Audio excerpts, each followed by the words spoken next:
শুধুমাত্র মদিনার মুনাফিকদের জন্য বিশ্বনবী কথা বলেনি, কিয়ামত পর্যন্ত যত মানুষ দুনিয়ার জমিনে আসবে আল্লাহ রাব্বুল আলামিন এমন একটা শব্দ ব্যবহার করলেন, এই শব্দ ব্যবহার করার কারণে মুজারের সিগা বলা হয়। আলেম ওলামা বুঝবেন, বর্তমানে ভবিষ্যতে একসাথে কান দেয়। আল্লাহু আকবার বলেন। আমিনান নাসি মাইয়া কোল, হাবিব আপনি দেখতে পাবেন। কে বলছেন? বলেন না কে? আরো ধরে বলেন কে? আল্লাহ বলছে হাবিব আপনি দেখতে পাবেন। মাইয়া কোল, অনেক মানুষ আছে ইয়াকুল, তারা বলছে এবং বলবে আমান্না বিল্লাহ, আমরা আল্লাহর উপর ঈমান আনলাম, ওয়া বিল ইয়াউমিল আখির, আখিরাতের প্রতি ঈমান আনলাম, ওয়া মা হুম বিমুমিনিন।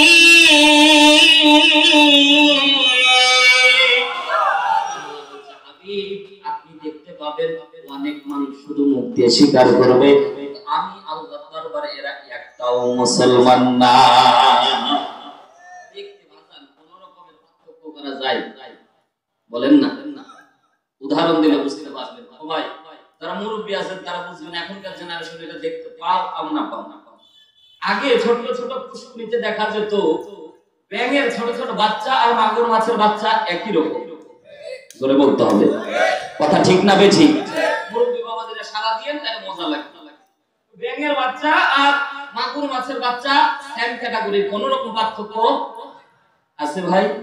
এক ছোট বাচ্চা চিন্তা করেছে, সারাদিন কষ্ট করে সঞ্চয় করে চিন্তা করেছে এতগুলি মাগুর মাছের বাচ্চা হবে, আমি বাড়ি চলে যাব, এটা কি হবে? কোন রকমের চিন্তা ফিকির বাদ দিয়ে সারা দিন বইগুলো পাশে ফেলে দিয়ে সারা দিন মাগুর মাছের বাচ্চা মনে করে ব্যাঙের বাচ্চাগুলি ধরে নিয়ে যাচ্ছে। যখন বাড়িতে মা সারা দিন ওকাকে দেখতে পাইনি, শরীরের মধ্যে যখন দূর থেকে দেখেছে কাদা, তখন মায়ের রাগ কমবে না বাড়বে? ভাই জোরে বলেন, কমবে না বাড়বে? রাগে 100 মিটার বেগে লাঠি নিয়ে দাঁড়া আছে, আই খোকা করে দেখাচ্ছি মজা, কথা বলেন। মা দাঁড়া আছে, তবে সন্তানের একটা বুকের মধ্যে সাহস আছে যে মাকে যদি মাগুর মাছের বাচ্চা দেখায় অন্তত মাইর দিবে না। সুবহানাল্লাহ। মহিলা মানুষ বাজারে যে মহিলারা আছে, আজকে সারাদিন মহিলা মাহফিল পেতে, মাশাআল্লাহ আলহামদুলিল্লাহ। তো মহিলা মানুষকে কনভিন্স করা খুব সহজ, সুবহানাল্লাহ। আবার এরা হচ্ছে বাঁকা হাত, একটু বেশি জোরে আপনি চাপ দিবেন তো এরা বাঁকা হয়ে যাবে। এজন্য আল্লাহর নবী বলেছে এদেরকে আস্তে করে খুশি করাও সহজ, আবার এরা বেঁকে গেলে এদেরকে রাজি করানো কঠিন। কথা বলেন, এরা কোন রকমের বেঁকে গেলে জীবন আর কথা শুনে ভাই। আপনি ডান দিকে যেতে বললে এরা বাম দিকে যায়, কথা কোন ঠিক কিনা? আজকে পথে ঘাটে দেখবেন নারী আর নারী বেপরদায় না পর্দায়? কথা বলেন না কেন? পর্দায় না বেপরদায়? বেপরদায় ঘুরতেছে নারীরা অবাধে। ভাই নারীদেরকে মানে পটানো খুব সহজ, তাদের দিল নরম হয়, সুবহানাল্লাহ বলেন। শয়তান জান্নাতের মধ্যে আদম আলাইহিস সালামকে কোনোভাবে কনভার্ট করতে পারতেছিল না। তখন মা হাওয়া আলাইহিস সালামের কাছে গিয়ে জোরে ডাক দিয়েছিল, এ মা। কি বলে? মা বলে যখন ডাক দিয়েছে, হাওয়া আলাইহিস সালামের অর্ধেক মন নরম, সুবহানাল্লাহ বলেন। কোরআনের ভাষা, অর্ধেক মন নরম। হাওয়া দ্বারাকে কনভিন্স করা হয়েছে। এজন্য তো দেখা যায় আমাদের সমাজে ব্রাক ব্যাংক বলেন, ঠ্যাঙ্গা মারা বলেন, যা বলেন, এরা মহিলা ছাড়া লোন দেয়। জোরে বলেন, এটা ঠিক না বেঠিক? আপনি সারা দিন কান্নাকাটি করলেও লোন দিবে ভাই, মহিলাকে দিবে, কথা বল ঠিক কিনা? বউ নিয়ে যান, মা নিয়ে যান, সাথে সাথে সই করে দিবে। তার মানে ওরাও জানে মহিলা যদি ঠিক থাকে তো বাড়ি ঠিক। জোরে বলেন। আরে মহিলা বেকায়দা তো কোন রকমের কিস্তি পাবে, এজন্য মহিলা সারা দেয়। আর এই মা বোন যারা আছে জীবনও স্বামীর জন্য, বা রাগ করে মা জীবনের স্বামীর জন্য সাজে না। আর বুধবার আসলে ওই যে ব্র্যাক ব্যাংকের অফিসার আসবে, জোরে বলেন, জোরে বলেন। হাইরি সাধু ময়নার মায়ের তো সাধকে আজকে সারাসপুর তো সা ইয়েস। আর স্বামীর কাছে যায় গন্ধ নিয়ে, আপনাদের কাছে যায় না, স্বামীর কাছে যায় গন্ধ নিয়ে। আচ্ছা বলেন, আপনারা পুরুষ মানুষ বাইরে এত চাকরিপূর্ণ নারী দেখে বাড়িতে যদি গন্ধওয়ালা মহিলা যায়, এই মায়ের কম খাবে না বেশি? ধরে বলেন না কেন? মায়ের কি এমনি খাবে? মা সম্মানিত ভাইয়েরা আমার, কলিজার টুকরা আপন জনেরা, কবির মনোযোগ দেন। ছোট্ট বাচ্চা মনে মনে চিন্তা করেছে, মা মাগুর মাছের বাচ্চা দেখলে মা অনেক খুশি হয়ে যাবে। দূর থেকে সিগন্যাল দিচ্ছে, মা মারার দরকার নাই, আমি কিন্তু কষ্ট করে সময় অপচয় করি নাই মা, আমি মাগুর মাছের বাচ্চা নিয়ে এসেছি, রান্না করে খাওয়ায়া দাও। মা খুশি না বেজার? জোরে বলেন না কেন? খুশি না বেজার? খালি খুশি, কত কত লাঠি গেলে দেখি বাবা খুলে দেখতেছে একটাও মাগুর মাছের বাচ্চা না, সব ব্যাঙের বাচ্চা। বলেন তো রাগ কমবে না বাড়বে? আগে যদিও 100 মিটার বেগে ছিল, এবার 200 মিটার বেগে তারা দিবে। কথা বলেন ঠিক কিনা? ছোট বাচ্চা তো ঠিকই মতো সাথে বাবার সাথে দেখা, হাইড্রোলিক ব্রেক, বলতো দৌড়াস কেন? দৌড়াই কি আমনে? সময় হয়েছে, বয়স হয়েছে, মাথা গরম, অতই বিয়ে করে সময়ের যাত্রা করি। এই যে এত কষ্ট করে মাগুর মাছের বাচ্চা ধরলাম, মা ব্যাঙের বাচ্চা বলে আমারে পিটনি দেয়। বাবা বলতেছে খুলে দেখি তো, দেখতেছি একটাও মাগুর মাছের বাচ্চা না, সব ব্যাঙের বাচ্চা। বলেন তো বাবাও খুশি হবে না বেজার হবে? ও ভাই, আপনাদেরকে বোঝাতে চাই, যদি সারা জীবন আপনি পিউরিফাই করে এই ব্যাঙের বাচ্চাগুলিকে কোনোদিন মাগুর মাছের বাচ্চা বানানো যাবে? বলেন না কেন? আল্লাহর কসম করে বলি, সারা জীবন যদি ব্যাঙের বাচ্চা মাগুর মাছের বাচ্চা না হয়, দাঁড়িয়ে থাকতে পারে, টুপি থাকতে পারে, পাঞ্জাবি থাকতে পারে, 5 ওয়াক্ত নামাজ পড়ে, যারা আল্লাহ তুমি আল্লাহ বিল বাস্তবায়ন জন্য যে কথা বলে না, তাদের মতো মুনাফিক এই সমাজের আর একটাও নাই। কথা বলেন ঠিক কি না? জোরে বলেন ঠিক কি না? মুসলমান একটু গভীর মনোযোগ দেন। আস্তে করে ছলে বলে কৌশলে আপনাকে আমাকে ঈমান থেকে অনেক দূরে সরিয়ে নিয়ে যাওয়া হচ্ছে, কল্পনাও করা যায় না। কথা বলেন ঠিক কিনা? ভাই, আপনি আমি আজকে সমাজের ভিতরে আমরা ঈমানদারের বাইরে আমরা মুনাফিক কাফেরদের সাথে আজকে হাত মিলিয়েছি। কথা বলেন ঠিক কিনা? ফল কি দাঁড়িয়েছে জানেন? আপনাদের এলাকায় গরু মারা যায় না ভাই? ভাই গল্প মেসাল বুঝানোর জন্য বলতেছি, আপনাকে রাগ করতেছেন? বুঝানোর জন্য আয়াতগুলি নিয়ে আসবো আর একটা করে মেসাল দিব, ইনশাআল্লাহ চলবে তো? চলবে তো ইনশাআল্লাহ। সম্মানিত ভাইরা আমার, আপনাদের এলাকায় গরু মরে না ভাই? আগে কিন্তু বেশি মারা যেত, এখন কম মারা যায়। এখনকার মানুষ ভাই খুব চালাক। কালকে গল্প বলেছিলাম না বাঙালি চালাকি। এখন গরু কোন রকম 2টা ডাক মারলে বাড়িওয়ালা ছুরি আর দিয়ে রাখে, কিরিং করে মেরে দেয়। ঠিক না? কোন রকমের মরতে দেয় না। এমনও দেখেছি ভাই, নিজের চোখের রাস্তা দিয়ে যাচ্ছিলাম, মরে গেছে, ওইটাই জবাই করে দিয়ে পরে 500 টাকা 700 টাকা কেজি কয় 500 টাকা করে দিলাম। আছে না নাই ভাই? বাংলাদেশের মধ্যে অনেক বড় বড় হোটেলগুলোতে তো খাইতেই ভয় লাগে। কিছুদিন আগে খুলনার মধ্যে দেখলাম উত্তর বিরিয়ানি, কিসের কুত্তা এর বিরিয়ানি বানাচ্ছে, কুত্তার গোশত দিয়ে নাউজুবিল্লাহ বলে। সম্মানিত ভাইরা আমার, গরু মরে যখন আগেকার দিনে শকুন দেখা যেত তখন। কথা বলেন ঠিক কিনা? গরু মারা গেছে, বিশাল গরু মারা যাওয়ার সাথে সাথে শকুন এসেছে খাওয়ার জন্য। শকুন এসে আসার সাথে মাটির তলে থাকে ইঁদুর মাথা উঁচু করে দেখে বিশাল ভুঁড়ি। চিন্তা করলো মনে হয় ইসরাফিল, মনে হয় সিংহায় ফু মেরেই দিয়েছে, মনে হয় কিয়ামত। পরে দেখতেছেন আরে গরু মারা গেছে। যাই হোক, মাথাটা কোনো রকম উঁচু করে দিয়ে দেখতেছে শকুন সহ অনেক অনেক কাক পক্ষী এসে গোশত খাচ্ছে। তো ইঁদুর বলতেছে, শকুন ভাই, গরু মরে যখন দেখা হয় তখন বাদ বাকি কোনোদিন তোমার সাথে দেখা হয় না, তোমার সাথে একটু বন্ধুত্ব করতে চাই। শকুন ভাই বলতেছে, ভাই বন্ধুত্ব করব কিভাবে তুমি বলো।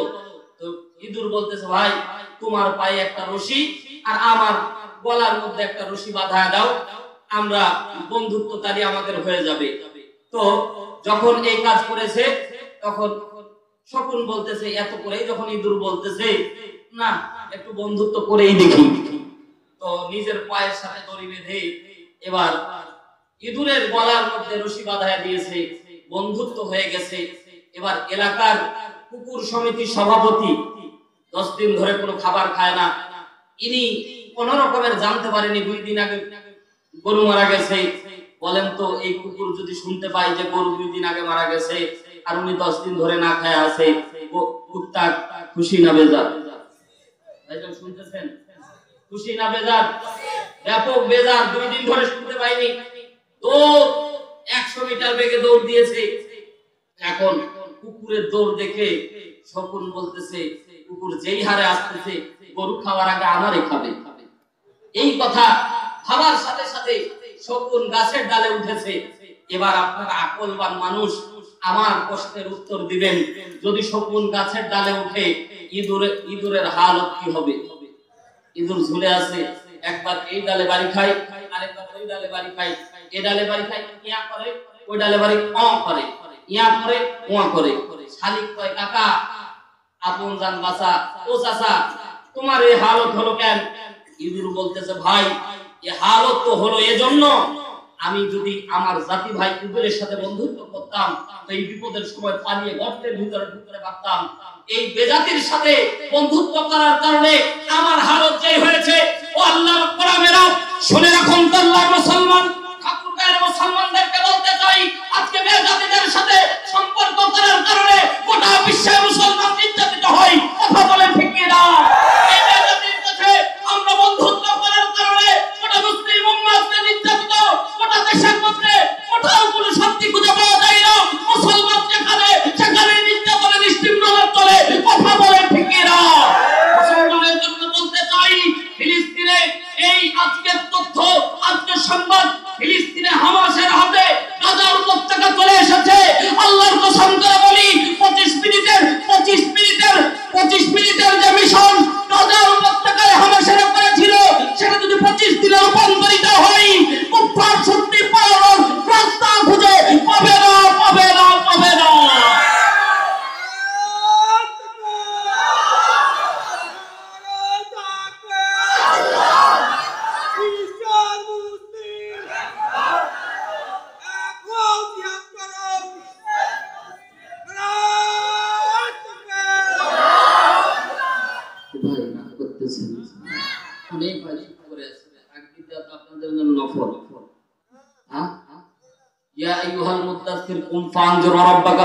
রবের নামে তাকবীর দিতে বলেছেন কে?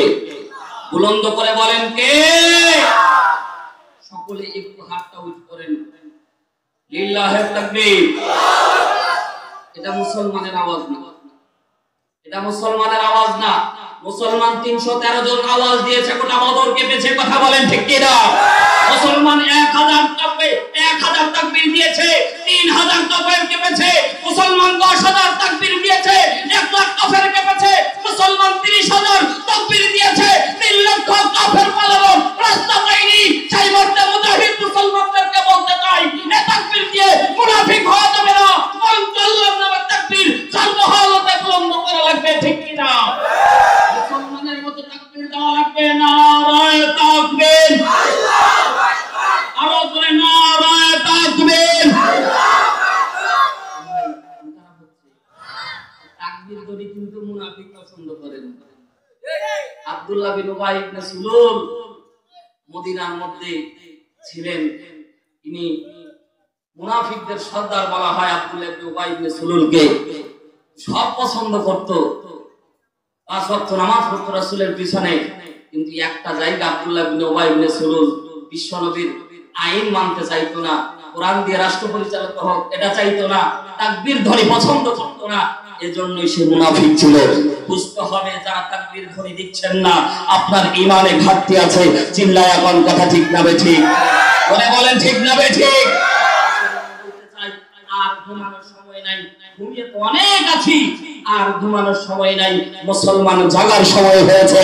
আজকেও ঘুমিয়ে থাকি, ওই যে কালকে বলেছিলাম ট্যানজেন্টার পরিবর্তন করে দিয়ে আপনাকে আমাকে মহিলা বানিয়ে দেওয়া হবে, চিন্তাও করতে পারবেন না। কথা বলেন ঠিক কিনা? মুসলমান গভীর মনোযোগ দেন। আল্লাহর গোলামেরা, বিশ্ব নবী সাল্লাল্লাহু আলাইহি ওয়াসাল্লাম মদিনার মধ্যে যখন চলে গেলেন, বিশ্বনবীকে মারা চক্রান্ত করেছিল। বিশ্বনবী মদিনার ভূখণ্ডে যাওয়ার পরে প্রথম যে বিজয়, প্রথম যে যুদ্ধ হয়েছিল নাম কি? জোরে বলেন। বদরের যুদ্ধ। জোরে বলেন কিসের যুদ্ধ? মুসলমান গভীর মনোযোগ দেন।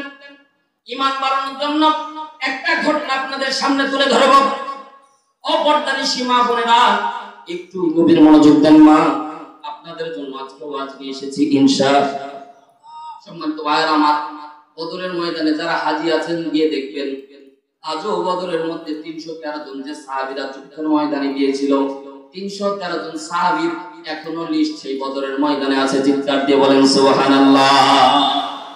সম্মানিত ভাইয়েরা আমার, ঈমান বাড়ানোর জন্য এই ঘটনাকে আপনাদের সামনে ইতিহাস সাক্ষী করে নিয়ে আসতেছি। একজন মুসলমানের দাম কত এটা আপনাকে বোঝাচ্ছি। আজকে আমরা মুসলমান নিজে নিজের আমল আখলাক আমরা ভুলে গেছি।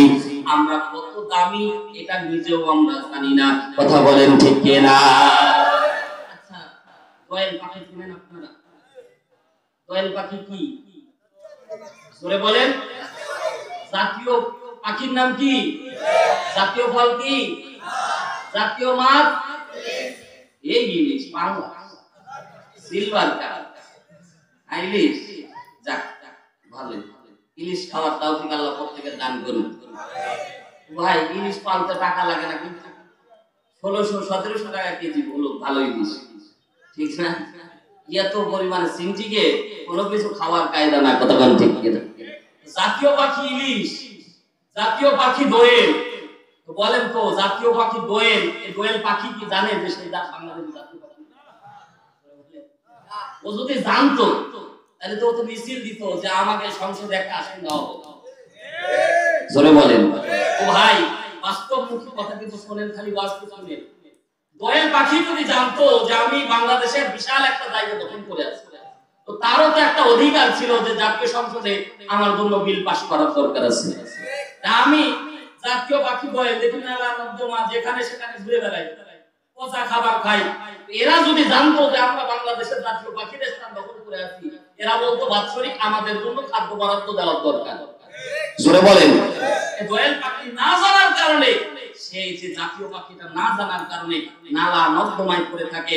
মুসলমান আমরা হলাম বীরের জাতি, আমরা সেই হুঙ্কার দেওয়া জাতি যার একটা হুঙ্কারে কাফেরদের নষ্ট করে দেয়, যাদের একটা হুঙ্কারে কাফেরদের নষ্ট করে দেয়, যাদের একটা হুঙ্কারে কাফের শক্তি বিজাতি শক্তিরা বলে মতাই কাছে পায় না।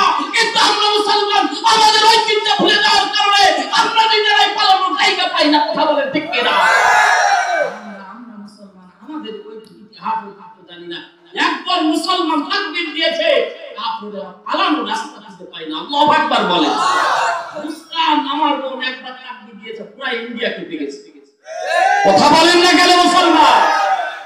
একজন বোন খালি একবার আল্লাহ তাকবীরের ধ্বনি দিয়েছে, পুরো ইন্ডিয়া নড়তেছিল। বলতেছিলাম একজন মহিলার যদি তাকবীর ধ্বনিতে পুরো ইন্ডিয়া কাঁপে, যদি 10 জন মুসলমান যদি তাকবীর দিত গোটা বিশ্ব কাঁপতো। কথা বলেন ঠিক কি না? সেই ঈমান নিয়ে আমরা যাইতে সম্মানিত ভাইরা আমার, যদি আল্লাহ আপনাদেরকে নিয়ে যাই বদরের ময়দানে, আমার আওয়াজটা লিখে নিয়ে যাবেন, মনে মনে চিন্তা করে যাবেন। বদরের ময়দানে 313 জন সাহাবী, 313 নাম্বার যে সাহাবীর নামটা এখন পর্যন্ত সোনালী অক্ষরে লেখা, নাম ছিল তার মাবাদ বিন বশির। চিল্লায়া নাম কি? বলে বলেন। ওয়াজ ভুলে গেলে চলবে না, ওয়াজ মুখস্থ করা লাগবে। নামটা কি? মাবাদ বিন বশির রাদিয়াল্লাহু তাআলা আনহু বিশিষ্ট সাহাবী। বয়স ছিল আসহাবে রাসূলের ইতিকথার মধ্যে লেখা আছে সাহাবীর বয়স ছিল 22 থেকে, সাহাবীর বয়স ছিল 18 থেকে 22, মানে টকটকে যুবক, ঠিক না বেঠিক? সম্মানিত ভাইরা আমার, গভীর মনোযোগ দেন। ইমাম মাবাদ বিন বশির মদিনার ভূখণ্ড দিয়ে যাচ্ছে, মুহাজির মানুষ, মক্কা থেকে হিজরত করে এসেছে। সয় সম্পত্তি সব কিছু, বাড়ির মধ্যে অনেক ধনী ফ্যামিলির ছেলে ছিল। ইসলাম ধর্ম কবুল করার কারণে কোনো সম্পদ নিয়ে মদিনায় যাইতে পারেনি। পুরা সম্পদ ফেলে দিয়ে ইসলামের জন্য কুরবানি করে মদিনায় চলে গেছে। যারা বলেন সুবহানাল্লাহ। মুসলমান একটু ইনিমেন্ট টাইম, একটু মনোযোগ দেন। আল্লাহর নবী সাহাবী মাবাদ বিন বশির একটা তরবারি কিনবে, সেই টাকা তার নাই। যুদ্ধের ময়দানে, বদরের ময়দানে আল্লাহর নবী ডাক দিয়েছে, সাথে সাথে মাবাদ বিন বশির দৌড় দেওয়া শুরু করে দিয়েছে। আল্লাহর গোলামেরা মাবাদ বিন বশির মদিনার ভূখণ্ড দিয়ে, মদিনার গলি দিয়ে যখন দৌড় দিয়েছে, মদিনার লোকেরা দেখতে পায় মাবাদ বিন বশিরের হাতের মধ্যে একটা শুকনা লাঠি, শুকনা ক্ষেত্রের একটা ডাল। আল্লাহু আকবার বলেন। মদিনার মানুষেরা বলছে, মাবাদ দাঁড়াও দাঁড়াও, এত স্পিডে দৌড়া দাঁড়াও। মাবাদ বিন বশির বলেন, না না না, আমি থামবো না। রাসূল মদিনার, রাসূল বদরের ময়দানে চলে গেছে, আমি খ্রিস্টান হয়ে গেছি। থামবো না, বলে থামো থামো, একটু প্রশ্ন তোমাকে করতে যাই। আমরা শুনলাম বদরের ময়দানে তোমরা 313 জন সাহাবী যাচ্ছি, কাফেরের সংখ্যা 1000, তারা অস্ত্র শস্ত্র পুরো সজ্জিত। মদিনার মানুষেরা, মজার ব্যাপার আপনাদেরকে বলি, আনসার সাহাবীরা জীবনে কোনোদিন যুদ্ধ করেনি। আনসার সাহাবীরা কোনোদিন যুদ্ধ পছন্দ করতেন না, কিন্তু আল্লাহর রাসূল সর্বপ্রথম জিহাদটাকে শিক্ষা দিয়েছে। চিৎকার দিয়ে বলেন সুবহানাল্লাহ। আজকে আমাদের সমাজে জিহাদের অপব্যাখ্যা করা হয়। জিহাদ মানে জঙ্গি মনে হয়। জিহাদ মানে কি মনে করা হয়? জঙ্গি মনে করা হয়। না না না, ইসলাম টিকানোর জন্য সময়ের ব্যবধানে জিহাদ করা ফরজ। এই বিধান আল্লাহ কোরআনে দান করেছে। চিৎকার দিয়ে বলেন সুবহানাল্লাহ। জিহাদ মানে সংকল্প, আর কি শুনবে তা বলবো, শহীদের ক্ষণে লেখা একটি যে নাম, জিহাদ মানে সেই গল্প। ঠিক না? জিহাদ মানে সংকল্প, আর কি শুনবে তা বলবো, শহীদের ক্ষণে লেখা একটি যে নাম, জিহাদ মানে সেই গল্প। আর জিহাদের ঝান্ডা হাতে ছুটে চলা তিমিরাতে, আল জিহাদের ঝান্ডা হাতে ছুটে চলা তিমিরাতে, মারিয়ে চলা সে পথ ধরে আমরা সবাই চলবো। বলেন না আমি। জিহাদ মানে সংকল্প, আর কি শুনবে তা বলবো, শহীদের ক্ষণে লেখা একটি যে নাম, জিহাদ মানে সেই গল্প। ঠিক কি না? সম্মানিত ভাইয়েরা আমার, মদিনার লোকেরা মাবাদ বিন বশিরকে ধরে বলল, হ্যাঁ মাবাদ দাঁড়াও। সাথে সাথে মাবাদ বিন বশির বলতেছে, আমারে তোমরা টান দিও না, ছেড়ে দাও, যুদ্ধের ময়দানে যাচ্ছি। মদিনার লোকেরা জিজ্ঞাসা করলো, মাবাদ তুমি কি পাগল হয়ে গেছো নাকি? বলে কেন, পাগলের মধ্যে কি মনে হয়? বলে তাই তো মনে হচ্ছে। একটা যদি কাঁচা খেজুরের ডাল নিতাম, তাও না হয় মনে করতাম কিছুক্ষণ যুদ্ধের মধ্যে মারামারি করে টিকে থাকতে পারতাম, কিন্তু এমন একটা ডাল তুমি হাতের মধ্যে নিলে। ও মুসলমান, ঈমান বাড়ানোর জন্য কথাগুলি শোনেন। একজন মুসলমানের দাম আমার আল্লাহর কাছে কত, একটু মনোযোগ দেন। বিশ্বনবী বলেন, মাবাদ বিন বশিরের ঘটনায় ঐতিহাসিক বর্ণনা করেন।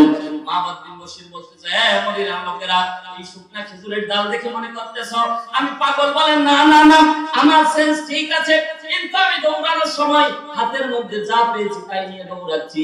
বলে কেন দৌড়াচ্ছ? বলতেছে আমি যাওয়ার দায়িত্ব আমার, আমার হাতে কি আছে এটা দেখার দায়িত্ব আমার আল্লাহ।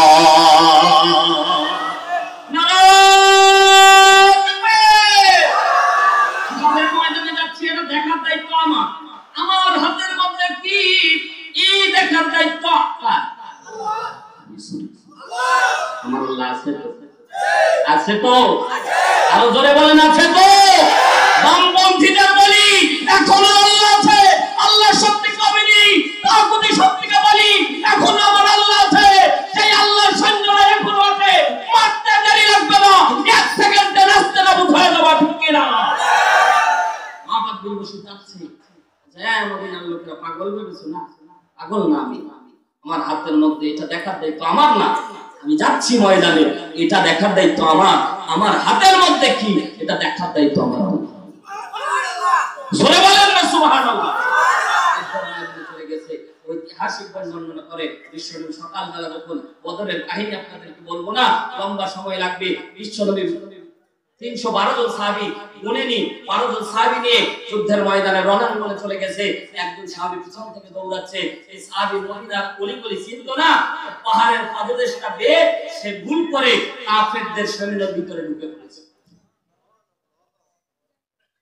মাবাদ বিন বশির আবু জাহেল চিনতে পেরেছে, ডাকতে বলছে কাম হ্যাঁ ছেলে এদিকে আসো। তুমি না মাবাদ? আচ্ছা আচ্ছা আমি মাবাদ। বলতেছে তুমি কি মুসলমানদের পক্ষে না আমাদের পক্ষে? আমরা হলে কি বলতাম ভাই? হ্যাঁ আমরা হলে কি বলতাম? আমরা হলে কি বলতাম? আমরা হলে কাফেরদের পক্ষেই থাকতাম, ঠিক কি না? আমরা বলতাম আমরা তোমার পক্ষে, আমরা হিকমত অবলম্বন করতাম, ঠিক না? হিকমত অবলম্বন করতাম। আল্লাহর বান্দারা গভীর মনোযোগ দেন।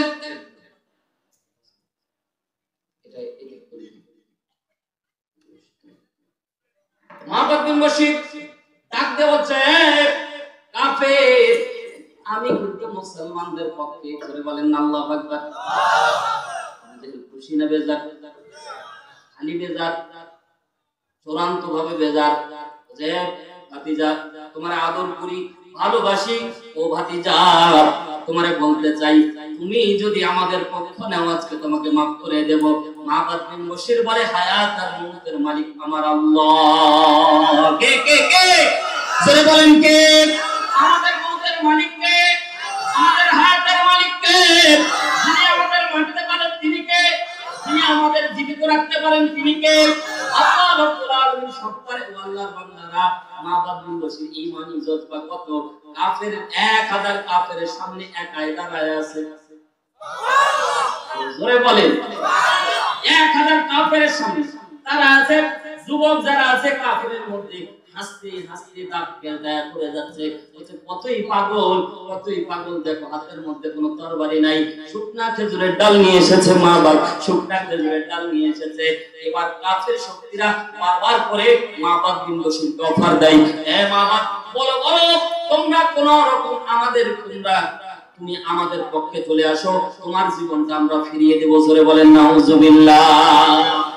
আমরা ভাই একটু দল উলট পালট হলেও আমরা পাল্টি মারি।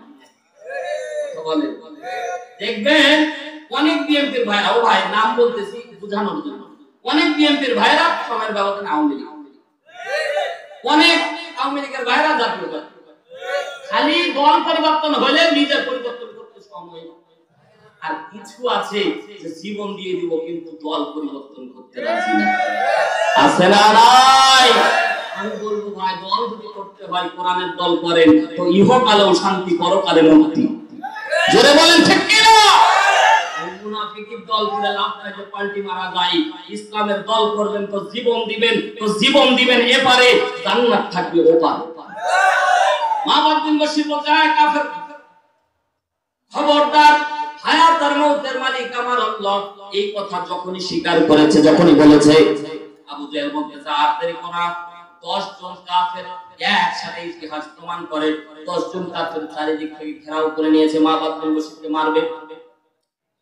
মাহবাব বিন বশিরের হাতে শুকনা খেজুরের ডাল, কাঁচা না, কাঁচা না, ঈমান বাড়ানোর জন্য বলতেছে। মুসলমান একজন মুসলমান যারা আছে, ওইদিকে আল্লাহর নবী পুরা টিমকে সাজাচ্ছে, পুরা টিমকে রণাঙ্গনের মধ্যে বিশ্বনবী বক্তৃতা দিচ্ছে। সাহাবীরা, আজকের এই যুদ্ধের ময়দানে এমন একটা দিন, এই যুদ্ধের ময়দানে যদি আমরা ফেরত চলে যাই, আমরা যদি আজকে হেরে যাই, কোন রকমে কোনদিন ইসলাম মাথা তারা দিয়ে উঠতে পারবে না। বদরের ময়দান ছিল ইসলাম বাঁচানোর যুদ্ধ। কথা বলেন ঠিক কিনা?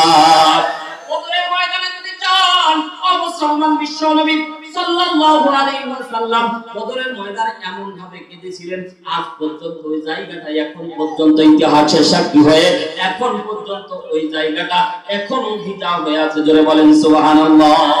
বিশ্বনবী সাহাবীদেরকে বলতে, চল সাহাবীরা, ও সাহাবীরা, তোমাদেরকে আজকে যুদ্ধ করা লাগবে নিজের জীবন বাজি রেখে।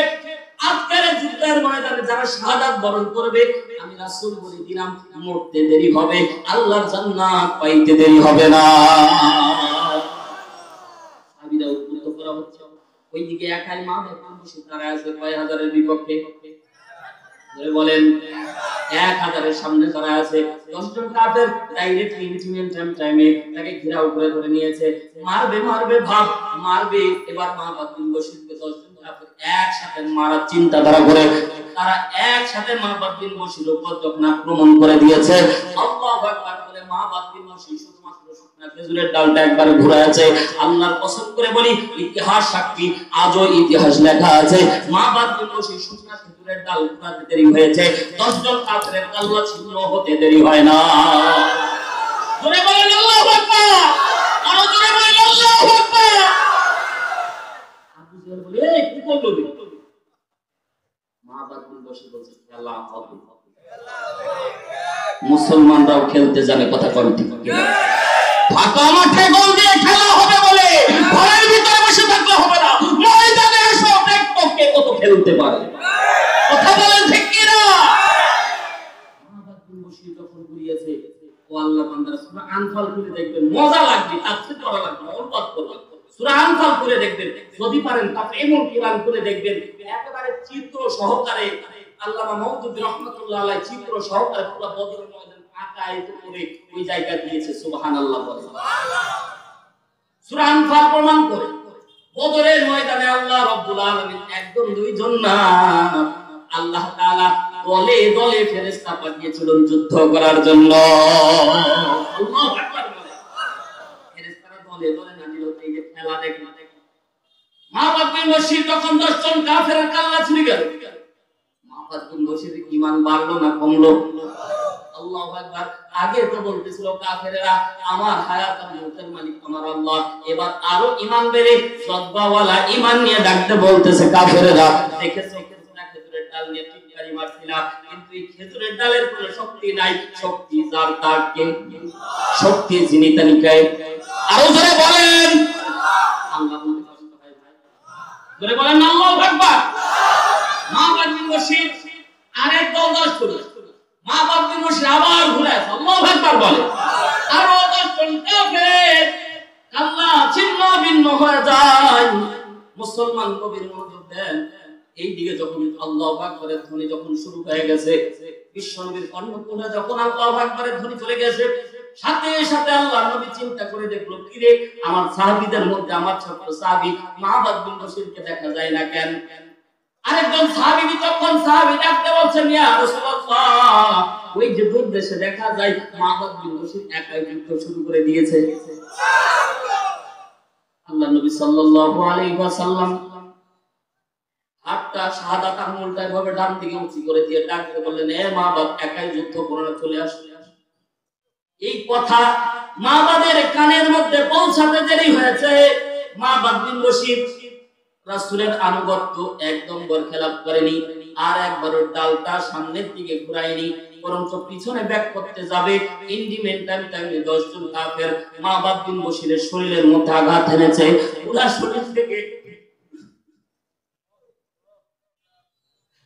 শরীর থেকে হাত ছিন্ন হয়ে গেছে, পা ছিন্ন হয়ে গেছে, মাথা ছিন্ন হয়ে গেছে। মাহবাব বিন বশীর রাদিয়াল্লাহু তাআলা শাহাদাত। আল্লাহ তাআলা বললেন, হাবিব, কোরআন পড়ে তাফসীরের মধ্যে লেখা হয়েছে, আল্লাহ তার হাবিবকে ডাকতে বললেন, হাবিব, আজকে যদি মাহবাব বিন বশীরকে কি না ডাকতে, ওই এক মাহবাব বিন বশীর পুরো 1000 কাফেরকে মেরে দিত, এক সেকেন্ড সময় লাগতো না।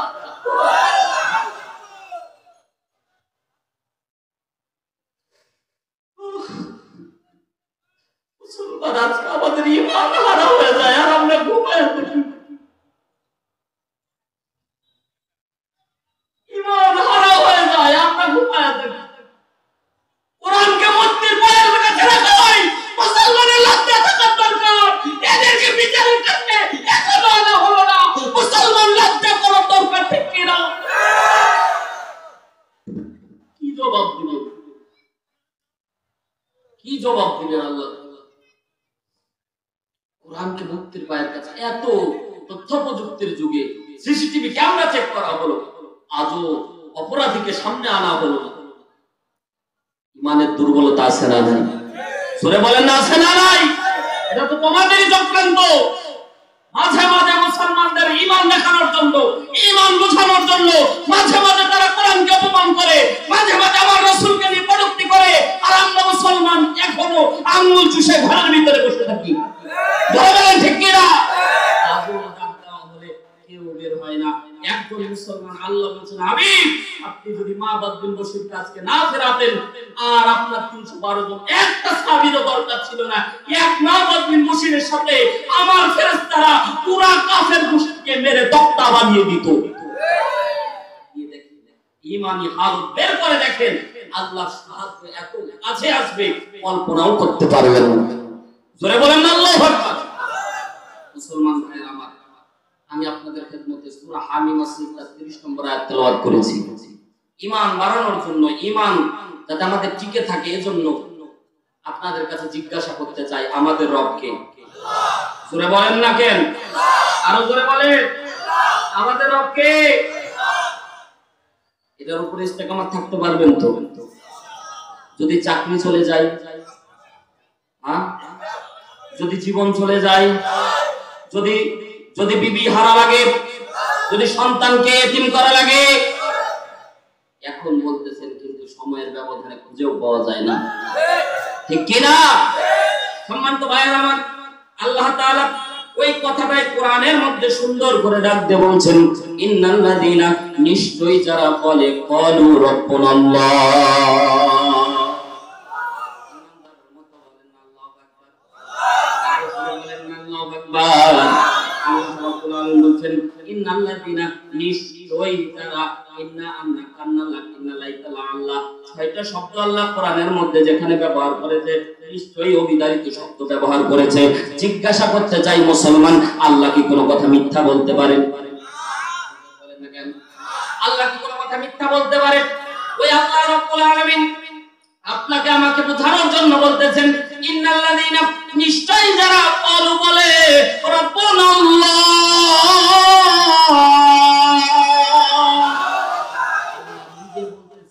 নিশ্চয়ই যারা বলে ক্বালু রাব্বুনাল্লাহ, আমার রব,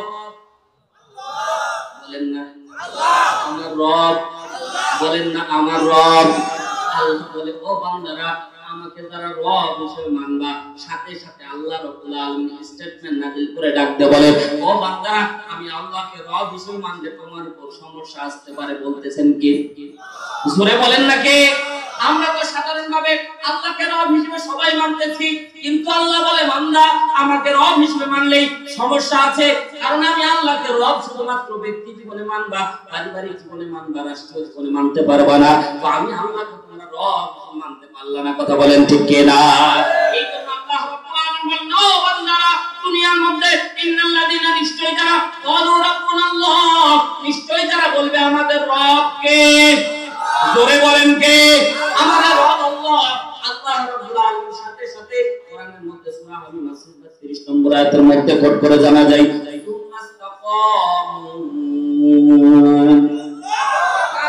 মতো দুই হাত উঁচু করে বলেন আল্লাহু আকবার, আর জোরে বলেন আল্লাহু আকবার। আল্লাহ আমাকে রব হিসেবে মানলা, ছেড়ে দিলাম না না না, সুম্মাস্তাকামু, ও বান্দা, আমাকে রব হিসেবে মানার পরে তোমার প্রতি নির্যাতন আসে সহ্য করা লাগবে, তোমার উপর জুলুম আসলে সহ্য করা লাগবে, জেল আসলে জেল খাটা লাগবে, সন্তানকে এতিম করা লাগলে করা লাগবে, বিবিকে বিধবা করলে করা লাগবে, তারপরেও আমি আল্লাহকে রব হিসেবে মানতেই হবে। জোরে বলেন সুবহানাল্লাহ।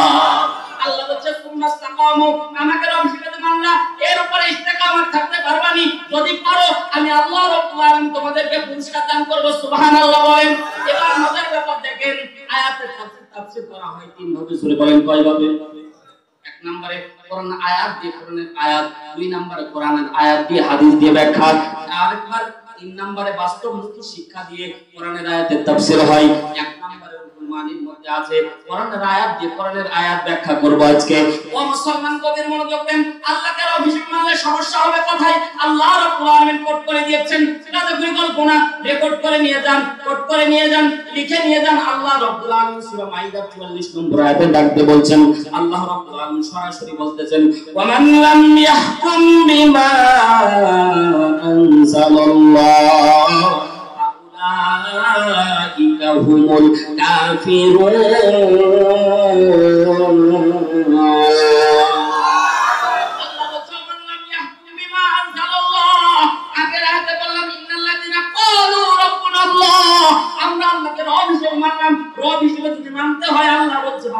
ব্যক্তি জীবনে আমাকে রব হিসেবে মানতে হবে, পারিবারিক জীবনে আমাকে রব হিসেবে মানতে হবে, সামাজিক জীবনে আমাকে রব হিসেবে মানতে হবে, রাষ্ট্রীয়ভাবে আমাকে রব হিসেবে মানতে হবে, আন্তর্জাতিক মহলেও আমি রব হিসেবে মানতে হবে। সব জায়গায় মানতে হবে কাকে? আরো জোরে বলেন কাকে? আমরা তিন জায়গায় মানতে রাজি, দুই জায়গায় আল্লাহকে রব হিসেবে মানতে রাজি। আমরা রাষ্ট্রীয় ক্ষমতায় আল্লাহকে রব হিসেবে মানতে চাই না। কথা বলেন ঠিক কিনা? সমাজের ভিতরে চোরের আইন কোরআনে নাই, সুদখোরের আইন কোরআনে আছে না নাই, ঘুষখোরের আইন কোরআনে আছে না নাই, সব কিছু আল্লাহ রাব্বুল আলামিন এই কোরআনের মধ্যে দুনিয়া চালানোর জন্য যা কিছু লাগবে আল্লাহ সব কিছু এই কোরআনের মধ্যে দিয়েছে। কমতি আছে নাকি? ইমানদারের মতো বলেন কমতি আছে নাকি ভাই? তাহলে কেন এই কোরআনের কথা বললে তখন তোমরা রাজনীতির দিকে নিয়ে যাও? না না না, ঈমান বাড়ানোর জন্য কথাগুলি বলছি। আল্লাহ বলে, ওয়া মান লাম ইয়াহকুম বিমা আনজালাল্লাহ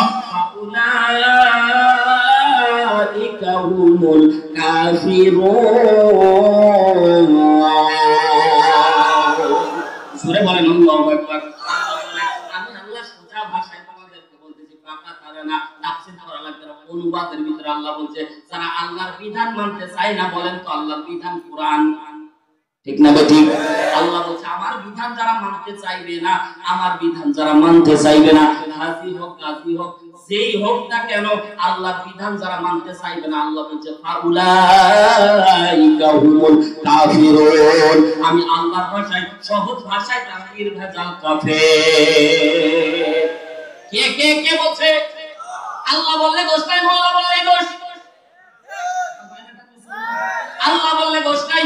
আমি তো বলি ওয়াজ করার পূর্বে যদি গ্রেফতার করতে হয় আগে আল্লাহরে করা লাগবে, বলেন না কেন? তারপরে জিবরাইল নিয়ে আসলো, তারে গ্রেফতার করো, তারপর না হয় মোল্লারে ধরবা। কিন্তু সুযোগ পাইছে ওই যে বিলাল নরম জায়গায় পাইলে পায়খানা করে দেয়, নরম জায়গা হুজুরের পাইছে ধরে মারে, কথা কয় না, হুজুরের পাইছে ধরে মারে, বলে হুজুর নাকি জিহাদ করতেছে, হুজুর নাকি রাজনীতি করতেছে। ও ভাই, এটা যদি রাজনীতি হয় তাহলে আমরা কোরআন নীতি করব কখন? আমি বলেন তো এখানে এসে রাজনীতি করার কোন দরকার আছে ভাই? এখানে মহিলা পদপ্রার্থী হিসেবে দাঁড়াতে ভাই,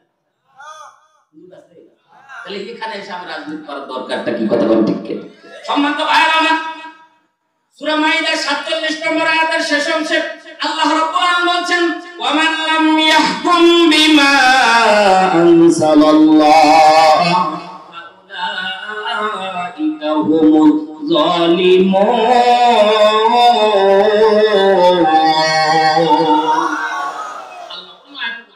ইন্নাল্লাহা লা ইয়াযলিমু মিসকালা যাররা। আল্লাহু আকবার। এই হাফেজে কোরআন দ্বারা এই আয়াত আছে না নাই কোরআনের মধ্যে?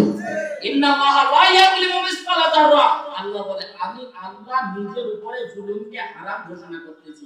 যারা জুলুম করবে তারা কোশ্চিন কালেও জান্নাতে প্রবেশ করবে। এর অপরাধ আলেমদেরকে ধরে নিয়ে যাচ্ছে, জুলুম না? কথা বলেন না কেন? আসতে বললে মনে করব আপনারাও সমর্থন দিচ্ছেন। ও হুজুরের যদি দোষ না থাকে হুজুরের ধরলো কেন? কথা বলেন না কেন? জোরে বলেন না। এবার বলতে চাই, আপনাদের কাছে প্রশ্ন করতে চাই, ইউসুফ আলাইহিস সালামের কত দোষ ছিল? ছিল রে ভাই?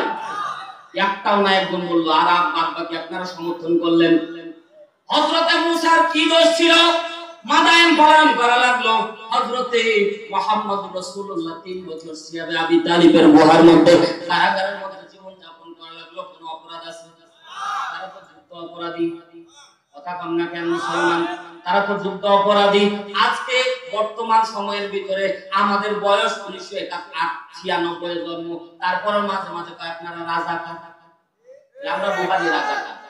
আমি বলতে চাই তোমরা যেভাবে লিস্ট করতেছো, একদিন আসবে লিস্ট করে করে বের করে চালানো জায়গা পাবা না। ঠিক কি না বলেন? লিস্ট খালি একদিনে হয় না, আবারও লিস্ট আসবে। কথা বলেন ঠিক কি না? সম্মানিত ভাইরা আমার, আল্লাহ রাব্বুল আলামিন বলেন ও বান্দা, আমি আল্লাহকে যদি তোমরা, আমি আল্লাহর বিধান যদি তোমরা মানতে চাও না চাও, আমি আল্লাহ বলছি ফাউলাইকা হুমুজ জালিমুন। তোমরা হচ্ছে এক জালিম। আর যারা জালিম হবে তারা কোশ্চিন কালেও জান্নাতে প্রবেশ করতে পারবেন না। বলছেন কে? সম্মানিত ভাইরা আমার, এবার মজার ব্যাপার দেখেন। আল্লাহকে রব হিসেবে মানলেন, আল্লাহ আপনার উপর নির্যাতন দিলেন ঈমান পরীক্ষা করার জন্য। মজার ব্যাপার খেয়াল করে দেখেন মুসলমান, যখনই আপনার উপর নির্যাতন চলে আসবে সঙ্গে সঙ্গে আপনার কিন্তু সর্বশেষ একটা হালত হবে, আপনার এক পর্যায়ে মৃত্যু হবে। জোরে বলেন না কেন? আরো জোরে বলেন না কেন? এক পর্যায়ে আপনার মৃত্যু হবে। ও মুসলমান, গভীর মনোযোগ দেন। এক পর্যায়ে আপনার মৃত্যু হবে। ও আল্লাহর বান্দারা, একটা জিনিস মনে রাখবেন, দুনিয়ার মধ্যে একটা জায়গার মধ্যে, দুনিয়ার মধ্যে একটা জায়গার মধ্যে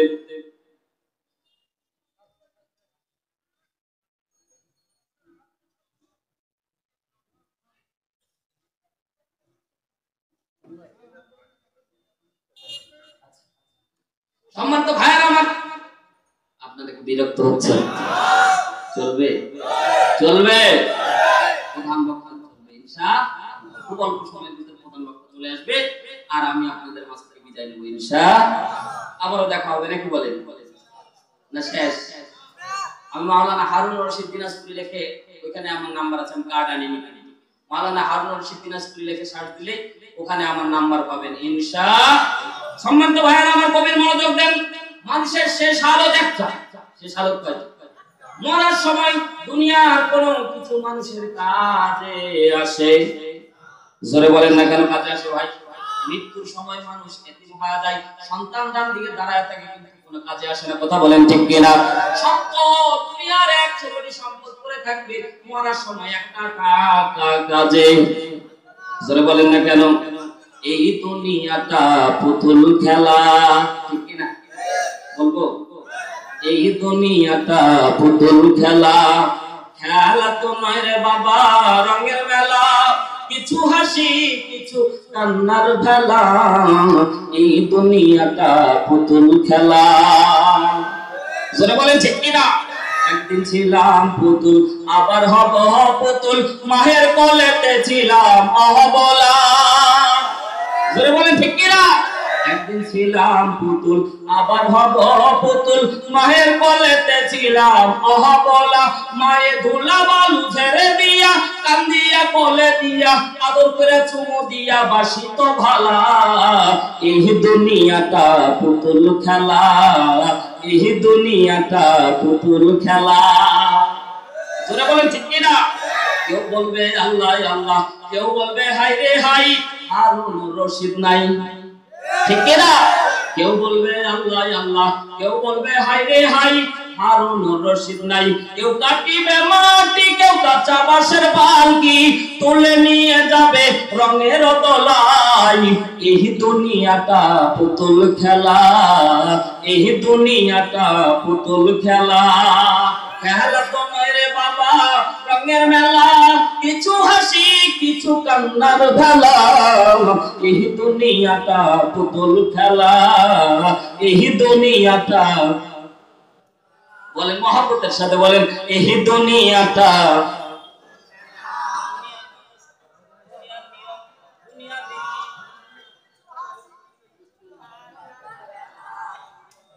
সবাই জিকির করি লা ইলাহা ইল্লাল্লাহ, মহব্বতের সাথে সবাই লাইট জ্বালায় দিই, সবাই লাইট জ্বালায় দিই, একটু সবাই লাইট জ্বালাই, ভালো লাগবে। জিকির করি লা ইলাহা ইল্লাল্লাহ, মহব্বতের সাথে লা ইলাহা।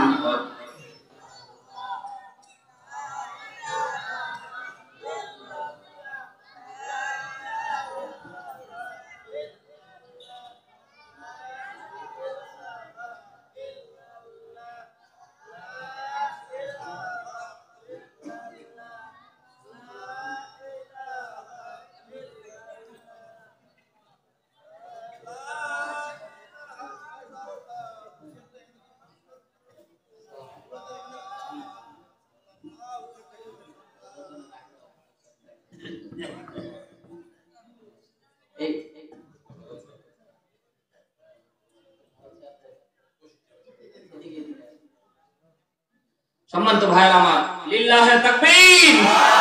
প্রধান অতিথির আগমন, প্রধান অতিথির আগমন। সম্মানিত ভাইরা আমার, আপনাদের মনোযোগ আছে তো ইনশাআল্লাহ? অল্প সময়, আর অল্প সময় হায়াত ফুরিয়ে আসতেছে, নাকি বলেন? আজরাইল কাছে আসতেছে, আমাদেরও হায়াত শেষ। কথা বল ঠিক কিনা? সম্মানিত ভাইরা আমার, আল্লাহ রাব্বুল আলামিন বলেন, আমি আল্লাহ রাব্বুল আলামিনকে যারা আল্লাহ হিসেবে মানবে, এর উপরে যদি ইস্তেকামাত থাকতে পারে, এই অবস্থায় এই হালতে যদি বান্দার মৃত্যু হয়, তো আমি আল্লাহ রাব্বুল আলামিন সুন্দর করে জানায়া দিচ্ছি। আল্লাহ কি মেসেজ দিচ্ছে বান্দাদেরকে, কত বড় উপহার আল্লাহ রাব্বুল আলামিন দিচ্ছেন। জোরে বলেন আল্লাহু আকবার। আল্লাহ বলছেন, ও বান্দারা, আমি আল্লাহকে যদি রব হিসেবে মানতে পারো, আর ওই অবস্থায় তোমার যদি মৃত্যু হয়, আমি আল্লাহ বলে দিচ্ছি, আল্লাহ তাখা,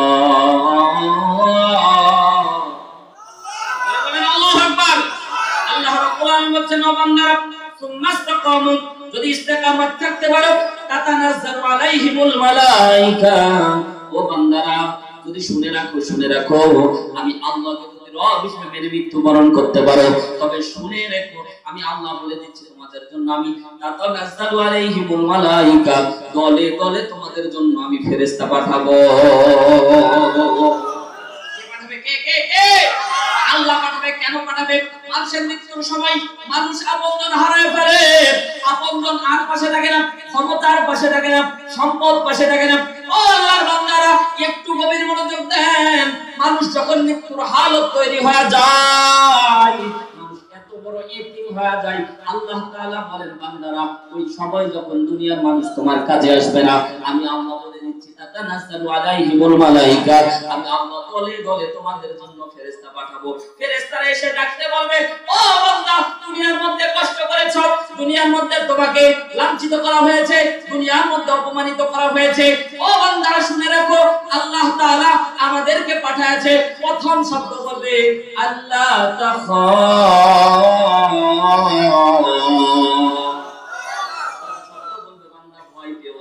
জোরে বলেন না সুবহানাল্লাহ। তারপরে বলবো ওয়ালা তাহজানু, চিন্তা করো না। আল্লাহু আকবার বলেন। ফেরেশতারা বলতেছে ও বান্দা চিন্তা করো না, ভয় পেও না। আল্লাহ তাখাফু ওয়ালা তাহজানু, চিন্তা করো না। ওয়া আবশিরু বিল জান্নাহ। হাদিসের ভাষায় এসেছে, এই আয়াতের তাফসীর করতে গিয়ে হাদিসের মধ্যে একটা হাদিস এসেছে যে এমন কিছু ফেরেশতা আছে বান্দার সামনে ডাইরেক্ট জান্নাতুল ফেরদাউস তুলে ধরে। ঘটনা বললে মজা লাগতো। হযরত আসিয়া রাদিয়াল্লাহু তাআলা আনহা মৃত্যুবরণ যখন করে, লিল্লাহে তাকবীর, লিল্লাহে তাকবীর, প্রধান বক্তার আগমন, মাহফিলের পক্ষ থেকে সম্মানিত ভাইরা আমার প্রধান বক্তা চলে এসেছে। ওয়াজ ইনভিটেশন এখান থেকেই শেষ ইনশাআল্লাহ। এই যে আল্লাহর বান্দা এসেছে দেখতে